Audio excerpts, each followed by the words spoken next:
तो hello guys, स्वागत है आपका एक बार फिर से आपके फेवरेट चैनल एनीटेक सेंसे पर। तो लेकर आ गया हूँ आपका फेवरेट मानवा का नेक्स्ट एपिसोड। लेकिन अगर इससे पहले आपने चैनल को सब्सक्राइब नहीं किया तो प्लीज कर लेना और साथ ही साथ में वीडियो को लाइक करना मत भूलना। ओके, तो स्टार्ट करते हैं। लास्ट एपिसोड में हमने देखा था कैसे प्रेसिडेंट और पागडो बाकी के गैंग मेंबर्स को देखकर आपस में बात करते हुए कहते हैं पहले केंजी के साथ सिर्फ सॉन्ग खड़ा था, मगर आज देखो उसके साथ कई स्कूल के गैंग मेंबर्स भी शामिल हो चुके हैं। साथ ही साथ वो सभी केंजी के कामयाबी को देखकर काफी खुश भी थे। अब सीन शिफ्ट होता है और हम फायरवेयर गैंग के सेंट्रल ब्रांच को देखते हैं, जहां सेकंड अंकल जा रहे थे। उन्हें देखते ही सभी के सभी अंकल उनका स्वागत करने लगते हैं। ये देख के सेकंड अंकल बोलते हैं, तुम सबको लिस्ट मिल चुका है ना, आज से हम सिवोन की जगह काम करने वाले हैं। उसके जितने भी फैमिली मेंबर्स थे उनका ध्यान हम रखेंगे और साथ ही साथ हम गैंग को आगे बढ़ाने का काम भी करने वाले हैं। तभी थर्ड अंकल कहते हैं ठीक है, फिर मैं आपको लिस्ट के अकॉर्डिंग गाइड करना शुरू कर देता हूँ। तब सेकंड अंकल बोलते हैं ऐसा करो,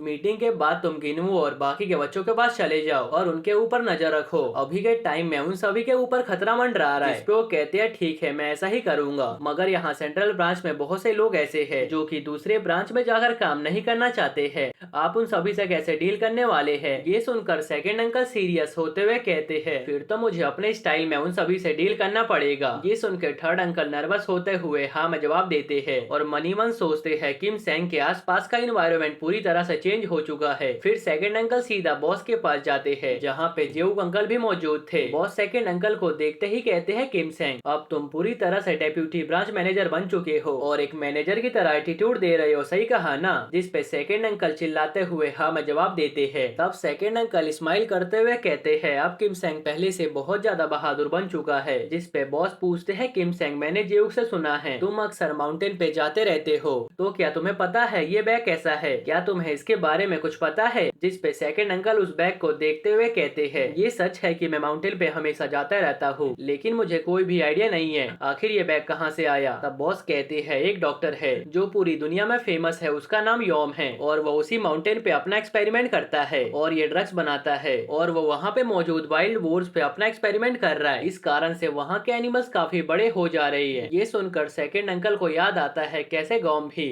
एक बहुत बड़ा मॉन्स्टर हो गया था और माउंटेन्स पे उनकी जान बचाई थी। फिर बॉस कहते हैं अगर तुम्हें पता नहीं है तो कोई बात नहीं, तुम्हें तो अभी बच्चों का भी ध्यान रखना है, तो क्यों ना तुम ये ड्रग्स उनके ऊपर यूज करो। ये सुनकर सेकंड अंकल घबराते हुए कहते हैं मगर बॉस अभी हेयरलेस मेंबर सिर्फ बच्चे हैं, हम उनके ऊपर ऐसा एक्सपेरिमेंट नहीं कर सकते हैं। जिस पे बॉस कहते हैं मैंने सुना है तुम हेयरलेस मेंबर्स को वहीं पे ट्रेनिंग देते हो, अगर तुम्हारा सामना उन वाइल्ड बोर से हुआ तो क्या तुम और तुम्हारे हेयरलेस मेंबर उनका सामना कर पाओगे? नहीं ना, इसीलिए तुम उनके ऊपर यूज करो ताकि वो सभी आने वाले टाइम में तुम्हारे काम आ सके। ये सुनकर सेकंड अंकल चिल्लाते हुए यस बॉस में जवाब देते हैं। तभी बॉस कहते हैं मैं तुम्हारे आर पार देख सकता हूँ, तुम क्या सोचते हो और क्या नहीं, तुम झूठ भी बोलते हो तो पकड़े जाते हो, इसीलिए मैं चाहता हूँ ये ड्रग्स वाली बात बाहर ना जाए, किसी को इसके बारे में पता नहीं चलना चाहिए। वैसे मैंने तुम दोनों को यहाँ पे इसलिए नहीं बुलाया, बल्कि केंजी जापान जाने वाला है स्कूल ट्रिप के बहाने, यही बताने के लिए मैंने तुम दोनों को यहाँ पे बुलाया था। ये सुनकर वो दोनों हैरान होते हुए पूछते हैं क्या आप जापान की बात कर रहे हो?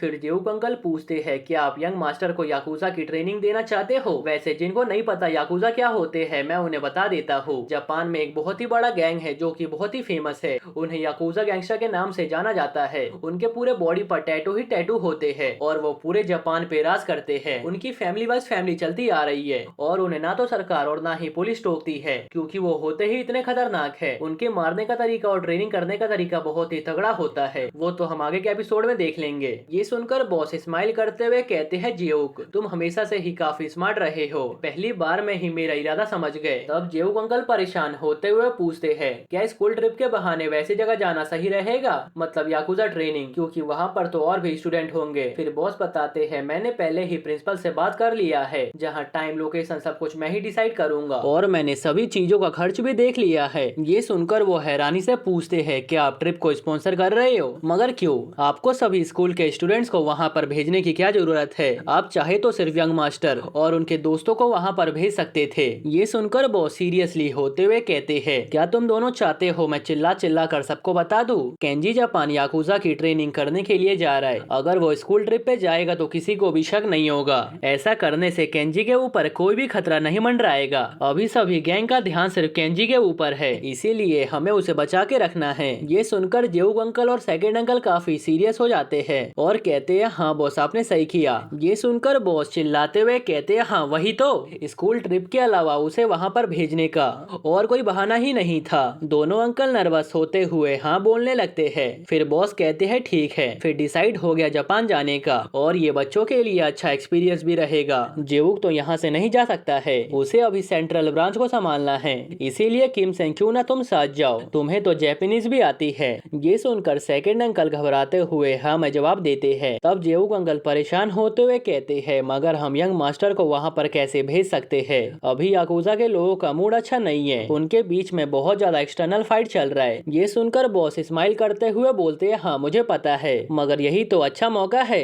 किसी को शक भी नहीं होगा। केंजी अभी वहाँ पे याकुजा ट्रेनिंग के लिए जाएगा, सभी को पता है उनके बीच में लड़ाई हो रही है, इसीलिए उन्हें हल्का सा भी शक नहीं होने वाला है। मैं सबको सोच समझ के ही कर रहा हूँ। जिस पे सेकंड अंकल परेशान होते हुए कहते हैं मगर अभी वहाँ पे याकुजा के बीच फाइट चल रहा है, तो दूसरे गैंग भी याकुजा से लड़ने का ट्राई करेंगे, तो मुझे नहीं लगता ये सही टाइम है। जिस पे बॉस कहते हैं हाँ सही कहा, मगर जिस दुनिया में हम सब सरवाइव कर रहे हैं वो एक जंगल की तरह है, जो सबसे ताकतवर होता है उसी का हुकूमत होता है। जैसे जंगल में शेर सभी के ऊपर हुकूमत करता है और उन्हें मारकर शिकार करता है, मगर कभी कभी छोटे जानवर अपना गैंग बनाकर शेर के ऊपर हमला करते हैं, लेकिन उस टाइम पर शेर अकेला नहीं होता, वो अपना सबसे बड़ा कार्ड निकालता है, उस टाइम उसका दोस्त उसके काम आता है। ठीक उसी तरह जब याकुजा के ऊपर कोई भी दिक्कत आएगी तब हम उनका साथ देंगे, और जब हमारे ऊपर कोई भी दिक्कत आएगी तब याकुजा हमारा साथ देंगे।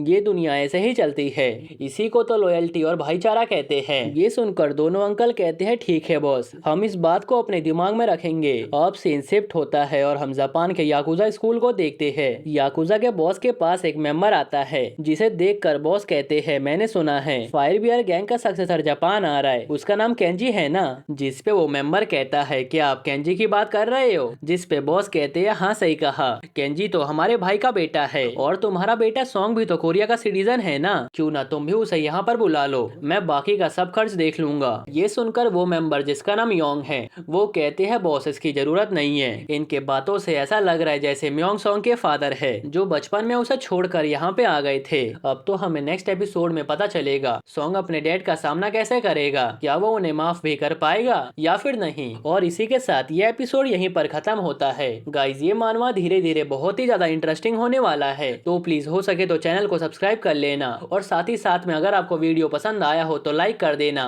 और कमेंट करके बताओ कि नेक्स्ट मानवा मैं कौन सा एक्सप्लेन करूँ, क्योंकि मैं सोच रहा हूँ इस साल में दो मानवा कंटिन्यू करूँ। एनीवेज अगर आपको वीडियो पसंद आई हो तो वीडियो को हाइप करके कमेंट कर देना। ओके तो मिलते हैं नेक्स्ट एपिसोड में, तब तक के लिए बाय बाय।